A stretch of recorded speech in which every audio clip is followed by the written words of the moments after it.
देश भर में साइबर ठगी के मामलों में लगातार इजाफा हो रहा है। लोग जितने जागरूक और सतर्क हो रहे हैं, उतने ही फ्रॉड के नए तरीके ये साइबर ठग तलाश रहे हैं। साइबर की दुनिया के शातिर ऑनलाइन ठगी रोकने के तमाम तरीकों को मात देकर लोगों की जेब को खाली करने में जुटे हैं। दरअसल साइबर अपराध से जुड़े केस लगातार बढ़ रहे हैं। वैश्विक औसत के मुकाबले भारत में साइबर घटनाओं की संख्या तकरीबन दोगुनी हो गई है। इस साल जनवरी से अक्टूबर के बीच 10 महीने में औसतन 1.54 अरब डॉलर के लिए रैनसमवेयर हमला किया गया। यह आंकड़ा 2022 के बाद से 2 गुना है। भारतीय साइबर स्पेस में बीते 6 महीने के दौरान औसतन 2127 बार साइबर घटनाएं सामने आई हैं। यह वैश्विक औसत 1108 से कहीं ज्यादा है। ऐसे में एक्सपर्ट्स सुझाव दे रहे हैं कि इन घटनाओं को रोकने और सीमित करने के लिए सभी देशों को एकजुट होने की जरूरत है। हालांकि भारत के लोगों के साथ की जा रही ऑनलाइन धोखाधड़ी रोकने में बड़ी सफलता हाथ लगी है। FATF की रिपोर्ट में कहा गया है कि भारत के साइबर धोखाधड़ी रिपोर्टिंग सिस्टम ने 600 करोड़ रुपए से ज्यादा की रकम को पकड़ा है। इसे वक्त रहते ऑनलाइन धोखेबाजों तक पहुंचने से रोका गया है।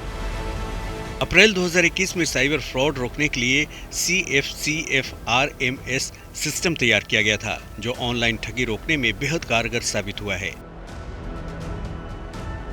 इसे गृह मंत्रालय के साइबर क्राइम कोऑर्डिनेशन सेंटर ने बनाया है, जो तुरंत फाइनेंशियल फ्रॉड की रिपोर्ट करके फ्रॉड को फाइनेंशियल सेक्टर में फैलने से रोकता है। इस सिस्टम में सभी राज्यों और केंद्र शासित प्रदेशों की एनफोर्समेंट एजेंसियों के साथ 243 वित्तीय संस्थाओं को जोड़ा गया है। इन वित्तीय संस्थाओं में bank, virtual wallet, payment aggregator, gateway और ई-कॉमर्स प्लेटफॉर्म शामिल हैं।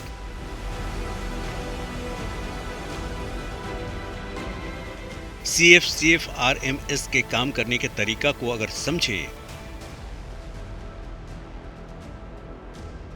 तो ये सिस्टम पीड़ित के इन्फोर्समेंट एजेंसी को धोखाधड़ी की रिपोर्ट करने के साथ काम करना शुरू कर देता है। फिर धोखाधड़ी करने वाले की सारी जानकारी CFCFRMS के जरिए एक टिकट के तौर पर जनरेट हो जाती है।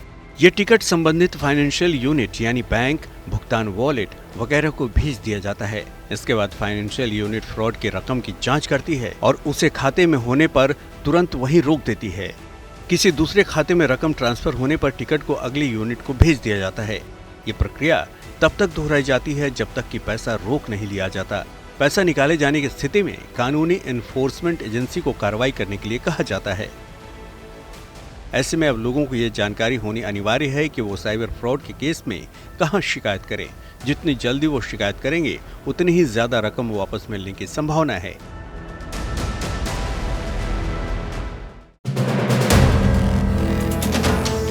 वीडियो पसंद आया तो हमें लाइक, कमेंट, शेयर और सब्सक्राइब जरूर करें।